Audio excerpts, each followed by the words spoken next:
the higher the price of silver goes, the more interesting silver becomes as a reserve asset for central banks. I remember back in the beginning of this century when I started buying some silver, silver was like $5-6.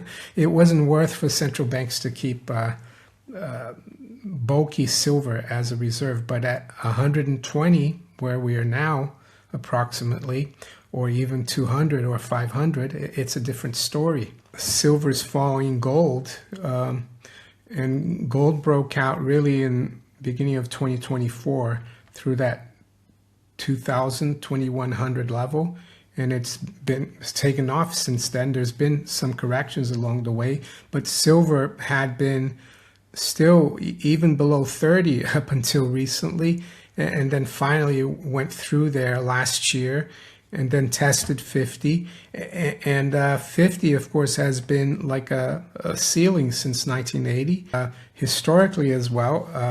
Since the 70s, silver has always come to catch up with gold and outperform gold towards the let's say the second half of a bull market. So I expect silver to continue to do well and to outperform gold going forward. I mean, historically, the gold-silver ratio in the last few hundred years, or even thousands of years, has been more in the teens than, 100. We got above 100, the gold-silver ratio. Now it's around 50.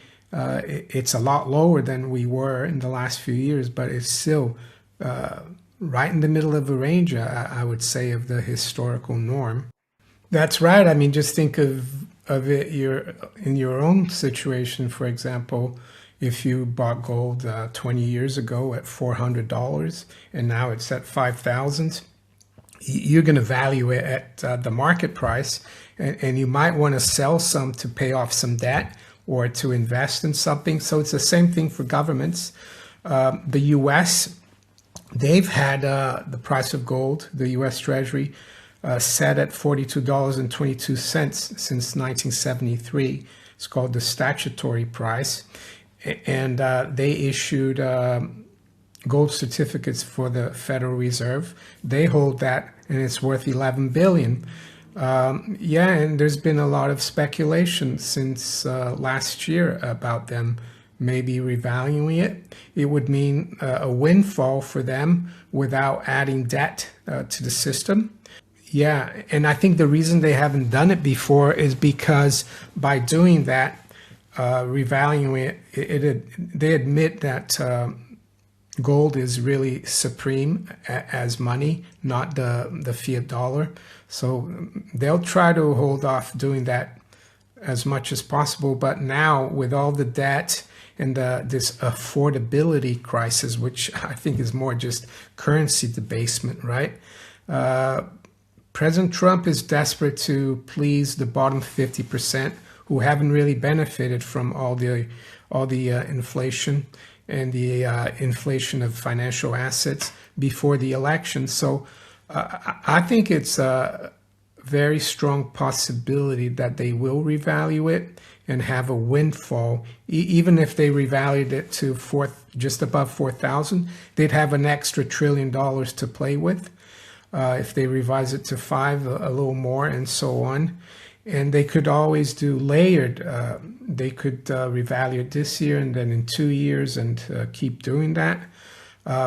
So yeah, it's possible. And I spoke about it recently, and we've been covering it on the channel for a while.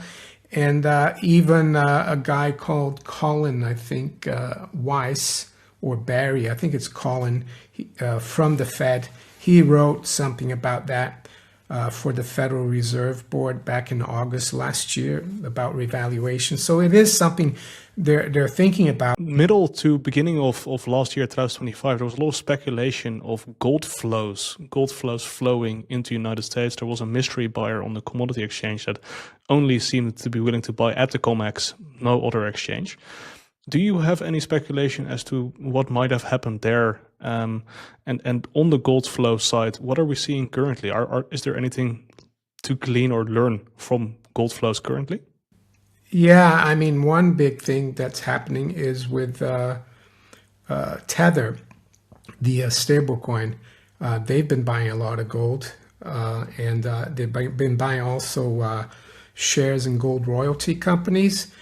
And if you look at Tether, there's two companies. There's Tether, I'm not sure where it's based, could be the Bahamas, but it's an offshore company. But there's a Tether USA. And I spoke to Andy Schectman on my channel of Miles Franklin last year, and he thinks that Tether USA might be a front for the U.S. Treasury, so that the U.S. Treasury might be buying the physical gold. As for last year, a lot of the physical gold that was going to the U.S. via COMEX, it could have been the Treasury. If they revalue the gold, there's been speculation over the decades that a lot of that Fort Knox gold has been leased out and it's not there anymore. So if you're going to revalue gold, you need to show the public and the markets that the gold is there. You can't just, say, oh, trust us, we've got the gold. You need to do an audit. So when you lease out the gold flows out. And if you want to get the gold back, you have to buy it back. Yeah, I guess we are in the fiat regime, right? Prior to 1971, it's difficult to find any parallels. So if you look from 1971 till now, the bull market in 1971 went from 35 to almost 200 by the end of 74. And then gold corrected back down to just above 100, I think in 75, 76, 77. And from there, it went from, let's say, just over 100 to 887.50. That was the high in 1980. So it went up eightfold in that leg. And then when you look back at 2001, we bottomed in 99, 2001. Some people have a different, they say it's 99. Some people say 01, but it bottomed around 250. And if you do 8 times, you get like around 1900, right? That was the high in 2011. And then from 2011, we saw a bottom in late 2015 at 1,045. So if you take those two bull markets we've had since 71, where you had an eightfold increase, and you do 1,045 times 8, you get around 8,300. So that could be an obvious target, but one could argue that the system is so much more leveraged these days with all the debt, all the derivatives. We didn't have like quadrillions in derivatives back in the 70s. I guess we did have a lot of derivatives in 2011, but now it's so much more that we could argue that 8 could be conservative. I guess you could, a fourth one would be that the bullion banks in the West have basically run a paper market for 40, 50 years. And now with all the changes, fundamental changes that are coming, it's becoming a physical market. And that's why it's a lot harder to keep the price under control, because people will not accept paper anymore. They want physical.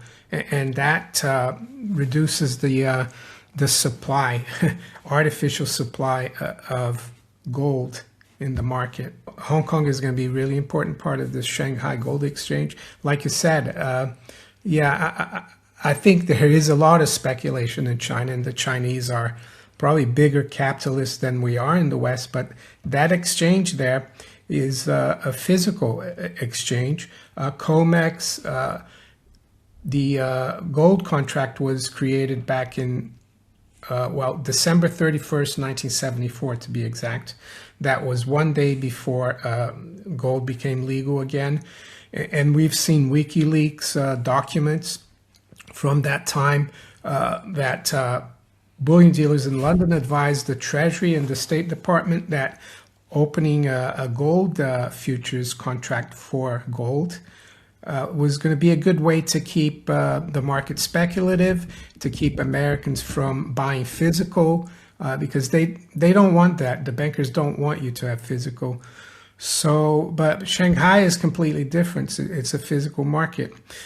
And that's why we're seeing, for example, in silver, I know we're talking about gold, but in silver there's a huge premium because it's the real price for physical. On COMEX and LBMA, the paper is still affecting the price, but eventually I think the price on COMEX and LBMA, that will move up towards where the physical price is.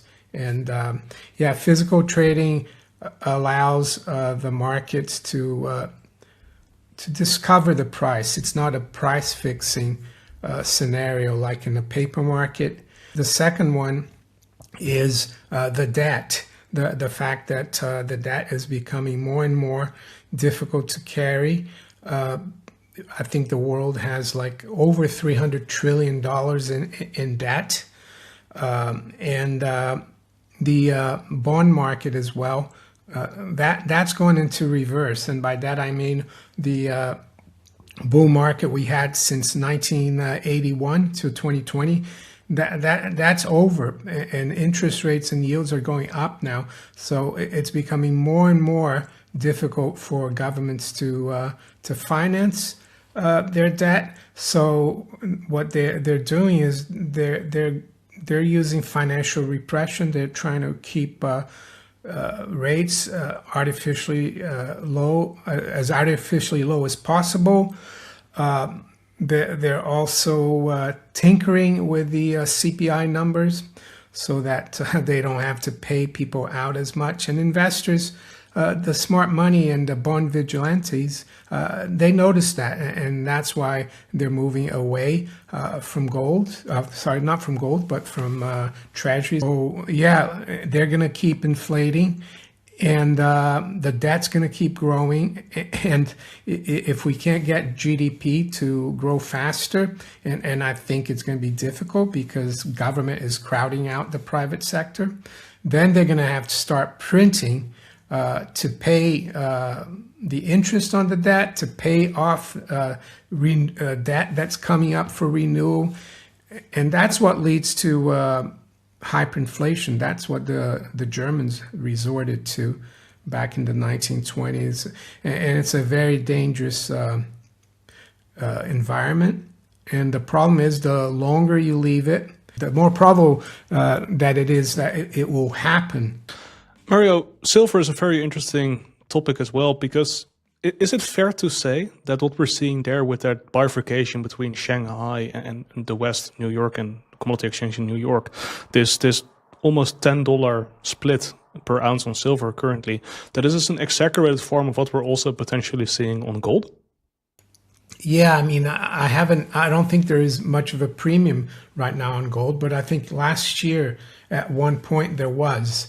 But the gold situation is a little different because gold is mostly a monetary metal, and people do want physical gold. But in the case of silver, a lot of industrial producers of everything, they need the physical.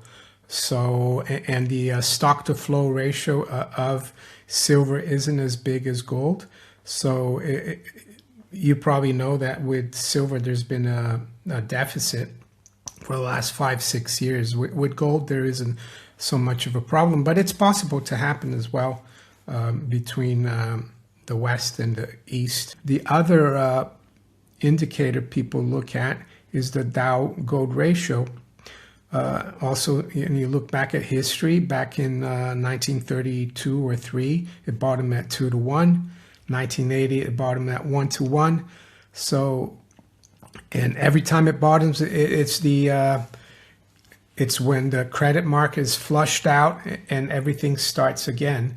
So that could be also like a target for the where the gold and silver bull market will end, when the rebalancing between the stock market and hard assets occurs. And I think that's what the Dow gold ratio represents. So maybe 1 to 1, it could even be less. You could only need half an ounce of gold for 1 Dow.